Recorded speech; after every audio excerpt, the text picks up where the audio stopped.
네, 오늘도 같이 한번 시장을 봐야 하는데 지금 보고 계신 대한전선이라는 종목 빼고는 딱히 주도주 매매로 해볼 만한 종목은 거의 없었던 것 같아요. 오늘 장 초반에 SP열셀, 두산피열셀, 유니크 이런 종목들이 수소 테마를 이루고 상승을 보여주긴 했지만 대장이 SP열셀이었거든요. 근데 이 종목을 보면 장 초반에 반짝 오르고 그 이후에 추가적인 대금이 없죠. 그리고 추가적인 대금이 없어도 이 종목이 상한가에만 들어간다면 후속주들 두산피어셀이라든지 유니크 이런 종목이 대금을 받고 대장이 상한가에 들어가게 되면 이 종목들도 상승률과 대금을 받고 강한 모습을 보여줄 수도 있었을 거라고 보는데 결국에 SPL셀이 뒤에는 지지부진한 흐름을 보여줬기 때문에 수소 테마에서 매매를 하기란 좀 껄끄럽다고 생각을 했기 때문에 이쪽에서는 매매를 진행하지는 않았고요. 뭐 장 초반에 대금이 강했던 종목 알렙 이 종목이 이쯤에서 강했었죠. 요 사이에서 강했었는데 오늘 이 종목 들어왔었던 거래 대금을 보면 3,790억이에요. 근데 이 대금이 이 앞에서 대부분 들어왔던 거거든요. 그래서 이 종목을 조금 바라보고 있었는데 뉴스까지 있더라고요. 안철수 의원이 보궐선거에 선거에 나간다라는 그런 뉴스가 있었는데 이 종목을 보니까 호가창이 너무 비었더라고요. 호가창이 비었는데 비다 보니까 상승을 할 때도 쭉 상승, 떨어질 때도 푹푹 이렇게 하락하는 느낌이 있었어요. 그래서 조금 기다리자라고 생각을 하면서 좀 지켜보고 있었는데 결국 VI도 제가 못 들어간 걸로 기억을 하고 있거든요. 그래서 제가 장중에 VI가 들어가고 호가창이 조금 채워진다 싶으면 접근하려고 했으나 결국에는 그런 그림이 나오지 못했기 때문에 후보 종목이었지만 뭐 매매하기에는 조금 부담이 있었습니다. 왜냐하면 잘못 건드렸다간 이렇게 시총이 높은 종목들은 호가가 비었을 경우 하락이 조금 심하게 나올 수도 있어요. 오늘 이 정도의 하락은 그렇게 심한 하락은 아니지만 뭐 결국엔 떨어지긴 했죠. 이런 하락이 아니라 한 번에 롱바디 음봉을 뽑아낼 수도 있는 그런 흐름으로 이어질 수도 있기 때문에 알렙이라는 종목은 좀 조심스럽게 바라봤던 것 같아요. 그리고 나서 제가 매매한 종목이 대한전선이죠. 대한전선은 이때부터 매매를 좀 들어갔었는데 일봉상 차트를 봤을 때 제가 요때 요날부터 조금 주의 깊게 보고 있었어요. 이 종목이 여기가 전고점이죠. 전고점인데 전 거래일 수요일이었겠죠. 이날 딱 이런 캔들을 뽑아주더라고요. 이 전고점에 대한 매물 돌파하게 되면 결국 요 캔들은 요거에 대한 매물을 받아줬던 캔들이라고 볼 수 있겠죠. 그래서 저런 캔들이 보여져 있었기 때문에 좀 관심 있게 보고 있다가 매매를 하고 나온 거예요. 매매를 아까 영상도 찍어 드렸고요. 그래서 오늘 대한전선에 대해서 이야기를 좀 해볼 건데 뭐 매매한 이유, 매매 기술에 대해서 이야기를 드리는 게 아니라 오늘은 확증 편향에 대한 부분에 대해서 이야기를 해볼까 합니다. 확증 편향. 확증 편향이 뭐죠? 우리가 어떠한 생각을 했으면 그 생각을 계속해서 고수하는 거죠. 예를 들어 이 대한전선이라는 종목을 봤으면 오늘 이 종목이 대장이야. 이 종목은 오늘 무조건 상한가를 가야 돼. 이렇게 생각을 하는 게 확증 편향이고 그렇게 생각을 함을 통해서 이런 눌림에서 잡으면 이렇게 갈 거야 라고 생각을 하는 게 확증 편향이죠.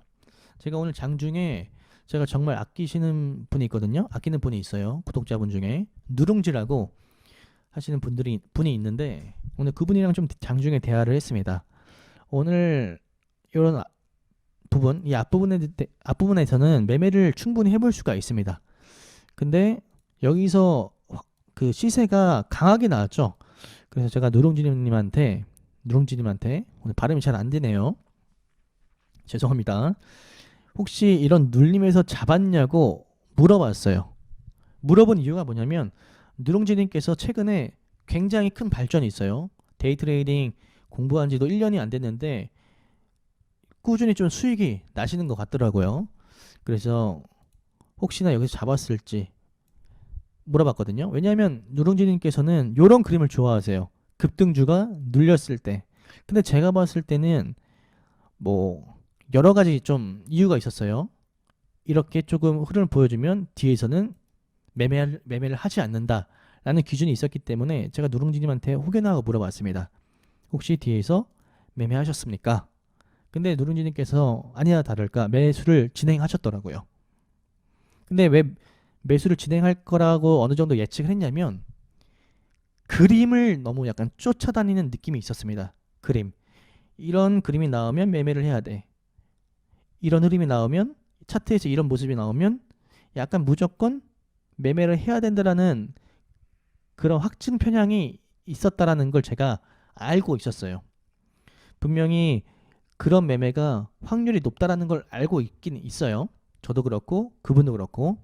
근데 시장을 바라보지 못하고 종목에 너무 확증 편향이 쌓이다 보면 결국에 물을 타고 물을 타고 물을 타고 손절을 하게 되면 손실이 굉장히 커지게 됩니다. 맞죠? 다시 정리해서 말씀드리면 자리만 생각하고 매매를 하게 되면 결국 제자리라고 말씀을 드리고 싶어요. 결국엔 제자리. 왜냐하면 이런 데서 한번 샀어요. 한 번 샀어요. 근데 올라가면 어차피 비중을 많이 못 실어. 그렇죠? 조금 사고 올라가는 것은 큰 의미가 없겠죠. 내가 정말 이 자리는 비중을 베팅해도 돼 라고 생각할 만한 자리라고 한다면 첫 자리에서 그냥 많이 사고 이렇게 반등을 먹을 수 있겠지만 그냥 그림만 생각하고 여기서 사서 떨어지면 더 사고 떨어지면 더 사고 그럼 이렇게 올라가겠지? 그런 그림만 생각하고 매매를 한다면 결국에 손익비가 맞지 않기 때문에 제자리에 머물 가능성이 높다라는 겁니다.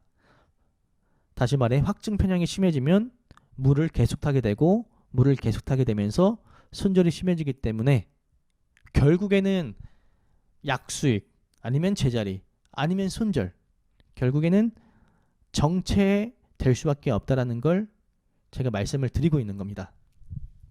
자리를 보는 것보다 전체적인 흐름 이 종목이 올라갔을 때 어떤 호가창을 그렸고 그런 호가창이 그려졌다면 뒤에서 매매를 해야 되는지 말아야 되는지 그런 것들을 조금 공부를 해봐야 됩니다. 호가창, 시장 상황 그리고 더 확실한 그림 내가 여기서 뭐 최대 2차 매수 안에서 끊을 수 있을 만한 위치인지 이런 걸 여기서 사고 여기서 사고 여기서 사고 여기서 사고 이러는 게 아니라 내가 여기서 사서 안 올라가면 빠르게 자를 수 있을 만한 자리인지 아니면 최대 1차, 2차 사고 안 올라가면 빠르게 자를 수 있을 만한 위치인지 그런 것들을 고려하면서 매매를 해야 된다는 거죠. 저도 오늘 이 디파동에서는 아예 매매를 진행하지 않았습니다. 오늘 제가 요 앞에서는 매매를 좀 진행했었어요. 보시면 사고 팔고 가서 빨리 안 가길래 팔고 그리고 영상 찍었을 때 사고 팔고 근데 여기를 보니까 여기에서의 호가 흐름 그리고 프로그램이 제가 팔 때 줄어들고 있었거든요. 그런 것도 봤고요. 그리고 여기서 확산이 나왔기 때문에 디파동에서는 매매를 조심해야 되고 그리고 제 기준에서는 한 두세 가지의 이유가 더 있어요. 디파동. 그런 것들을 여러분들께서 계속 찾고 노력을 해야 됩니다. 이 종목이 강했어? 그러면 뒤에서 이렇게 반등 툭툭 싸면 이렇게 나오겠네? 그런 게 아니고 해도 되는데 손절을 빠르게 할 생각을 하거나 아니면 최대 2차 매수 안에서 매수했다가 올라가면 정리하고 떨어지면 칼 손절하고 계속 끌고 가는 게 아니라는 거죠. 결국 이 종목도 결국 뭐 월요일에 이렇게 상승할 수도 있다고 보지만 오늘 강한 거래대금이었고 주도주였기 때문에 하지만 당일 매매라고 한다면 확증 편향에서는 조금 확증 편향에 대한 무서움을 조금 경계할 필요가 있습니다. 아시겠죠? 오늘 뭔가 말이 잘 안 나와서 영상을 올려도 되나 싶은데 어쨌든 그 부분에 대해서 조금 말씀을 드리고 싶었어요. 어떠한 종목이 강하다라고 해서 무조건 가는 게 아니다. 그리고 나서 어떤 이야기를 또 드리고 싶냐면 하던 대로 해야 돼요. 만약에 대한전선에서 손절을 했어요. 손절을 했으면 다음 종목에서 똑같은 비중 하던 대로 해야 돼요. 물론 종목마다 비중을 다르게 할 수는 있어요. 근데 대한전선에서 손절을 했다라고 해서 다음 종목에서는 풀베팅 할 거야. 이 종목에 대한 손실을 조금 없애보기 위해서 풀베팅 할 거예요. 이런 생각을 가지고 있으면 안 됩니다. 절대.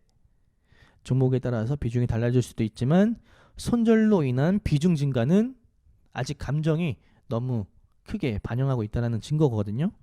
그래서 이 종목에서 손절을 했다 하더라도 다른 종목에서는 그 종목에 맞게 원칙대로 진행을 해야 됩니다. 이 부분도 절대 놓치지 않으셨으면 좋겠습니다. 오늘 가장 핵심 내용은 아무리 강한 종목이라 하더라도 떨어질 수도 있다. 그리고 그림만 외우지 말자. 차트만 보고 좋은 자리다, 나쁜 자리다 이렇게만 판단하지 말고 먼저 종목을 봐야 되고 호가의 흐름, 시장 상황, 그리고 분할에 대한 어떤 조금 깊은 고찰, 그런 것들이 좀 필요할 것 같습니다. 오늘 전체적으로 조금 말이 잘 안 나왔는데 이 부분 좀 이해해 주시고 확진 편향에 대해서 조금 경계를 해보셨으면 좋겠습니다. 너무 확진 편향에 쌓이면 여러분들이 5종목, 6종목 수익을 봐도 한 종목에서 그 수익을 다 토해낼 수가 있게 됩니다. 아시겠죠? 그러면 오늘도 수고하셨고 주말 푹 쉬시고 다음 주 월요일 날 뵙도록 하겠습니다. 수고하셨습니다.